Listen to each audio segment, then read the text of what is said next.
Three very crucial things have taken place on the Albert Ojwang murder case. 3. 1. The DIG, Deputy Inspector General Eliud Langat, has stepped aside for claiming that he is allowing further investigation to take place. 2. The guy that was arrested, anaitwa James Mukhwana, who was the key suspect in the murder of Albert Ojwang, has come out to give a clear account of what really happened. And I'm telling you, it is very bad what they did to that young man. He has come out to confess the truth. And then lastly, Albert Ojwang's father has come out to say that he has been called by the president, he has been called by Raila Odinga, and now he has been compensated that the president has given him 2 million, and Raila, I think he has given him 1 million, and he has come out to say how much the government has really has been touched by this matter, and they have embraced him. They have embraced Ojwang as one of, like, his son and everything. He has come out to sanitize the government, in short. This is the shocking revelation. But I'll tell you the political undertones and what the government was trying to manage under this circumstance. Because you understand very well that there was supposed to be a very big demonstration this Tuesday because of the murder, to seek justice for the murder of Albert Ojwang. And then all these things are happening before the day of demonstration that was planned. So before I go into the details, I'd like you to take a second to hit that notification bell, to subscribe and to hit the notification bell, so that anytime I post a video, you will always be the first to watch. So kindly do so, na kama kawaida, I'll be back.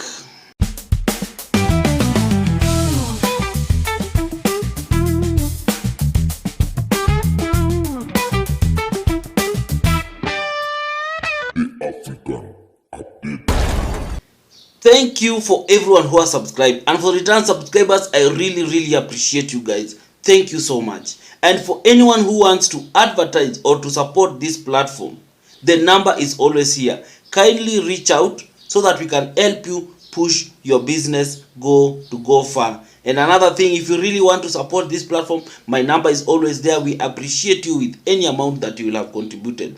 Thank you so much. Now back to my video.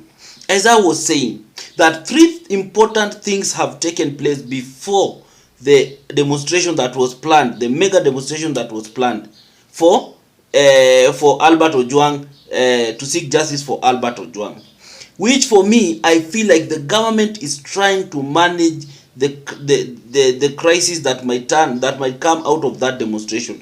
The government is trying to manage this thing before it goes out of hand, because they understand very well that everything started like this in 2024, which culminated to June 25th, that people even broke into parliament. So the government doesn't want this thing to go that direction. So the things that have happened today, the confession by Mukhwana of what really happened, I think the government has let that information out deliberately. And then another thing, the resignation, the stepping aside of Eliud Langat. That one, the government has done it deliberately. And then the sanitization, how Albert Ojwang's father has come out to sanitize the government and to say that they are the best thing that has happened ever since his son passed, in how they have come out to help him. So I'm going to show you a video, and then I will come back and I give you a deep analysis on this matter. So watch these videos. Your Excellency, unajua kumekuwa na maneno kidogo Nairobi. Jana ile mambo ya yule kijana anaitwa Ojwang. Nilimjua huyo kijana. Albert Ojwang. Alikuwa anafanya na timu yangu once in a while. Yesterday CCTV imetolewa from my hospital Mbagathi. There are many things we can do for the family. Tayari nimekaa na baba yake na bibi yake na mama yake. Hatuwezi mrudisha huyo kijana. Bibi yake nimempatia kazi Nairobi County. Hatuwezi rudisha huyo Albert. Baba yake tumemtafutia plot Homa Bay apate rental income generating, but hatuwezi mrudisha huyo kijana. What we want is justice. Haki itendeke. Haki itendeke. Blow-by-blow account exclusively in our possession now sheds a new light on what could be the events of the night of June 7th, 2025. The night blogger and teacher Albert Ojwang died while in custody at the Central Police Station. The damning statement, recorded by detained police constable James Mukhwana, directly implicates the officer commanding station OCS Samson Talam, alleging that he issued instructions to discipline Ojwang. Orders, Mukhwana claims, originated from Deputy Inspector General of Police Eliud Lagat. This comes despite OCS Talam having publicly distanced himself from the murder allegations. In his detailed statement to investigators from the Independent Policing Oversight Authority IPOA, Mukhwana narrates being summoned to the OCS's office during his shift. He was allegedly told, and I quote, "There is a directive from DIG Lagat. Do you know him? There are officers from the DCI headquarters bringing a suspect here at 8 p.m. Tell the inmates to discipline him a bit." When Mukhwana raised concerns about what could go wrong, he says he was warned against questioning orders as a junior officer and told bluntly that disobedience could cost him. Later that night at around 9 p.m., a black Subaru pulled up at the station. Inside was a man in handcuffs, later identified as Albert Ojwang. Mukhwana says he called OCS Talam, who confirmed that Ojwang was the suspect in question. Ojwang was booked into custody at around 9:20 p.m. and shortly after, the assault began inside the last cell opposite the toilets. Mukhwana states that 4 inmates, Collins Ireri, Jill Amiton, Brian Mwaniki and Eric Ndambuki, were instructed to carry out the beatings after they were given 2,000 shillings to buy alcohol. As the beatings escalated, Mukhwana claims he and another officer, Police Constable Kemani, rushed in to stop the torture. Ojwang was found bleeding, leaning against the wall. Mukhwana says he immediately asked the Deputy OCS Samuel Nganga to take Ojwang to hospital. It was around 10 p.m. when he left for home. The following day, on June 8th, he began receiving numerous calls from colleagues asking if he had heard what had happened to Ojwang. When he reached out to Nganga for clarity, he was advised to call the OCS. OCS Talam reportedly brushed off his concerns, telling him things were not bad and that they were safe. But by June 11th, Mukhwana had been summoned by IPOA to record a formal statement. He admits that in his initial testimony, he withheld the truth as part of a pact among the officers to cover up for one another. However, he later discovered he was being made a scapegoat by his colleagues. Haunted by guilt, Mukhwana says he returned to IPOA on June 12th and asked to record a second truthful statement. He was arrested and taken to Capitol Hill Police Station, where his second statement was taken. Mukhwana says Ojwang was not meant to be killed, but to be disciplined as per instruction of the OCS Talam. Through his lawyers, Mukhwana has now requested placement under witness protection, stating he is ready to tell the whole truth. Mukhwana's legal team says they won't be seeking his release on bail, citing concerns over his personal safety. The lawyers claim they have been trailed and intimidated by individuals believed to be police officers, and a formal complaint has been lodged at the Capitol Hill Police Station. Karibu mtazamaji. Naibu Inspekta Jenerali wa Polisi Eliud Lagat amejiondoa mamlakani kwa muda kutoa nafasi ya uchunguzi kuhusiana na kifo cha mwanablogu Albert Ojwang. Kwenye taarifa, Lagat amesema amechukua hatua hiyo ili kuipa IPOA nafasi ya uchunguzi bila ushawishi wowote. Hatua hii pia, namshukuru Rais kwa kuchukua kijana wangu Albert Omondi kama kijana wake na kuhisi kuona kitu, sababu wengi wameaga dunia jana, hata juzi, hata wiki jana, lakini alichagua kuchukua mzigo huo kama wake ili akaweze kusema pole kupitia kwa simu yangu. Mimi namshukuru kwa ajili ya hiyo.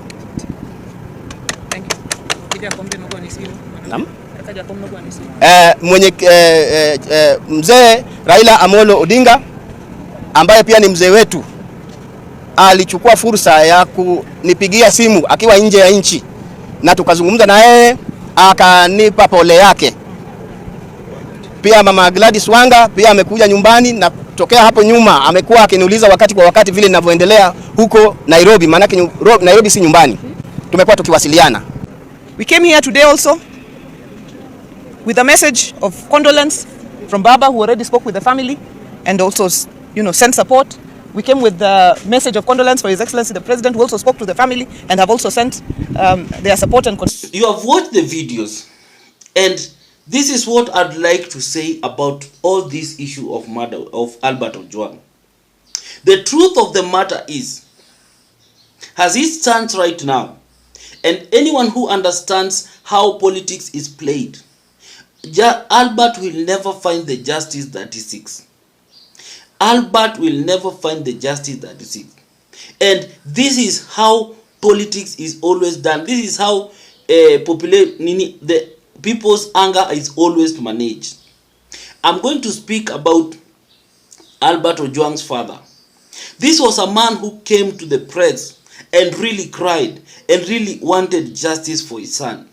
But as he speaks right now, he seems to have, he has put that justice aside, and now he's just saying that as long as the government is siding with me, as long as the government is talking the way I'm supposed to, as long as the government is giving me something, then I'm willing to forget everything. This was your only son. This was the only child that you had. This was the only hope that you had, that you even took your title deed to go and give out so that he could be released. But right now you are saying that you are okay with everything, and that it is very, very sad. And my people, I keep on telling you, the biggest enemy of our generation is nothing else but poverty. Because if Albert Ojwang's father was someone who had money and he wouldn't have gone crazy because of 2 million, of 1 million that is going to be given. It is very, very sad. And I'm looking at this matter and I'm wondering, where is Ojwang's mother? How is he feeling? Your son has been murdered. Instead of you seeking for justice, you are saying how much you have been called by the president, how much the president feels your pain, how much the government has taken the child that is already dead, is taking that child as his own. How does that even make sense? Your child is gone. And sometimes you wonder why even sometimes men sometimes are always, we are always seen like we are people who really don't care. Because it is painful. I've watched the confession and you can see he's clearly being told the things, how he needs to say these things. That even when he mentioned about the president and he forgot about mentioning Raila, he had to be reminded that, can you talk about Raila, that Raila has also called you. This thing is well choreographed to manage the people's anger, to show the people that they are with the family, that they feel the pain, so that people can wanaweza reduce the things, wanaweza reduce ile hasira yenye iko inaweza pungua. It is sad that Albert will never find the justice that he's looking for. After seeing what I've seen, I've just remembered what happened also with DJ Evolve. If you can remember the story of DJ Evolve back then with Babu Owino. That people, the family, sometimes they are blocked with money. They wanapatiango pesa, they forget about justice. They forget about justice kabisa. That was a very sad thing to watch. And poverty is a very bad thing. Because you can clearly see that mzee, he has forgotten about the justice for his son. And now he has been given, he's seeing this money that is coming through. And you can see even Sakaja. Sakaja is treating this man as very casual. And we have given the wife the job. We have given the wife. How is giving the wife the job? See, you buying land for that man in wherever he is to settle in. How does it equate to, how can it bring back the life of that young man? You have taken, the life of young man has been taken. That is a life that will never come back.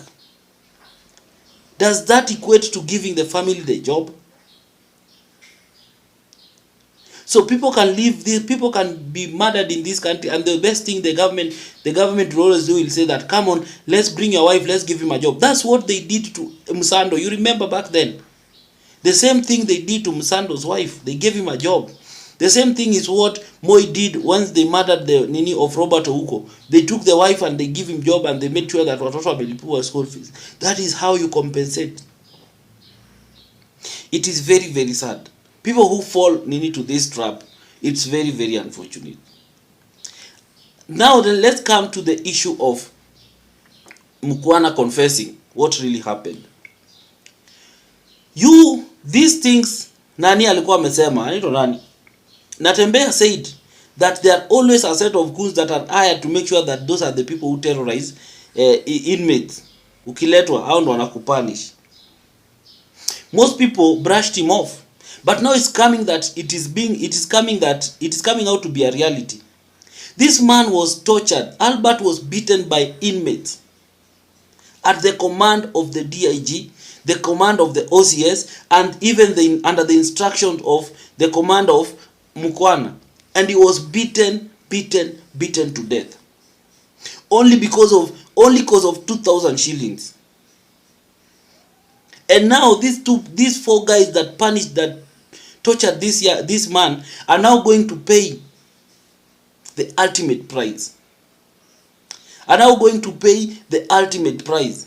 How do you do this? Because of how do you now go? Now you are going to be charged with murder, first degree murder, simply because of something that you could have avoided. Because of 2,000. Because of 2,000, you have taken the life of a person. And that's why I'm keep on saying that you as a human being, never allowed to be used.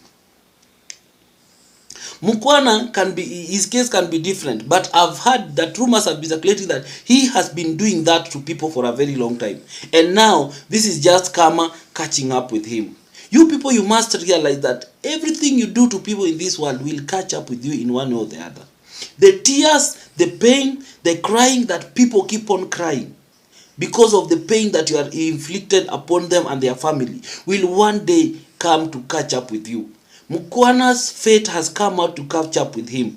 The things he has done to people has now come out to catch up with him. Those inmates that have been doing that, because it seems it's not the first time they have been doing that, it is now coming out to catch up with him. And you know, this thing people have always spoken. Even Gaucho spoke about this thing a while back. He said there was a time he was put in prison and inmates wakaletwa that they are like ni kama wameshikwa and they beated him almost to death.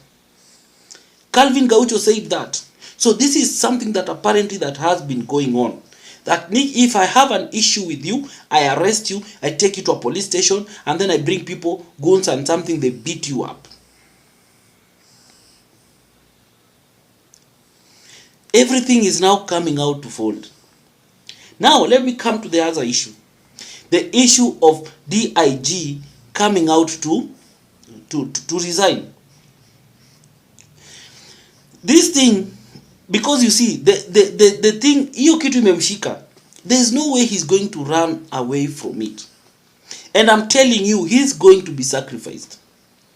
He is going to be sacrificed because as the way this thing is, he cannot run away from it. Because even the instruction that had been given, the confession that had been given by Mukhwana, he says very well that the instructions were given by the DIG, that someone is being brought there that needs some discipline. Of course, I don't think they anticipated that that he's going to die. That was not in the initial plan. The guy was just to be beaten to a point whereby even if he's going to be released, he will never come out to confess or anything to do to attack the government or say anything. That was the initial intention. Intention was not like to kill him. And that's why you see Talam has implicated himself in these things. Sometimes that's why they always say that instead of taking illegal instructions, you'd rather leave the service. You will not die. There are so many Kenyans outside here who are jobless, but they are living. They are going on with their life. That was a wrong thing. And now you see, it is a whole thing. DIG cannot get himself out of this matter. He will have to answer in one way or the other. And that's why he's stepping aside, so that it's easy for him to go to court. He'll be taken to court. He might even be arrested tomorrow. Because, and this brings me to the last part of this video. The president is trying to manage the crisis that has come out of this Albert Ojwang murder case. And the president is willing to throw as many people as possible under the bus for as long as this thing doesn't go far beyond the point where it has reached. Because he can see the agitation of Kenyans. He has seen how Kenyans has come out to demonstrate about this matter and to speak about this matter. This thing has annoyed the country. This thing has annoyed everyone. And now someone needs to pay the price.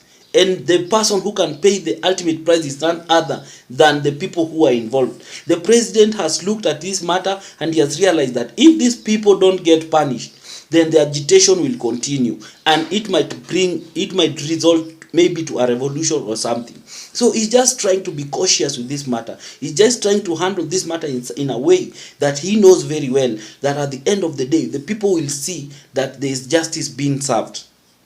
even if justice will not be served, but people need to be seen that the justice being served, so that they can still stop coming out and going out to the streets, because even the president will use that as an excuse. Yinyi watu mmetaka DIG resign, resign, mmetaka akwe arrested, he has been arrested. Why are you people still going to the street to demonstrate? So the president is just trying to manage this crisis that might come out of this demonstration. He doesn't want this thing to go further, because he saw what happened last year. Remember, the budget has been read. We still have not, the finance bill has not still been brought to the parliament and discussed and everything and passed. So he doesn't want that Albert Ojwang's case to be a foundation, to be the basis in which the people will go to the street and then washikanishe pia na story ya finance bill. It will be chaotic. It will be messy. So the president is not taking anything to chance. He's trying to make sure that he has managed the country to a point whereby things will not escalate beyond the point that it has. So it is politics being played, but at the same time it is trying to ensure that the country remains stable. Because the truth of the matter, the country is not stable. The anger that Kenyans have in their heart, besides even the Albert Ojwang, might just reach a point whereby Kenyans will decide whatever goes now goes. So the president doesn't want people to reach that situation whereby the country is out of control, because he has received intelligence. He understands how Kenyans feel about this thing and how Kenyans feel about his government. So he doesn't want this thing to escalate to that point. So that is what I feel about this matter. You can share your views in the comment section, but above it all, remain respectful. Do not insult anyone. Do not attack anyone. You can share your opinion. It is okay to share your opinion, but in a sober and in a very objective way. Thank you so much. And if you want to advertise on this platform, my number is always there. Kindly reach out. Call me, text me, and if you want business, we can always help you to push your business. Let us grow together, and let us also grow this platform together. Thank you. Until next time. Bye-bye.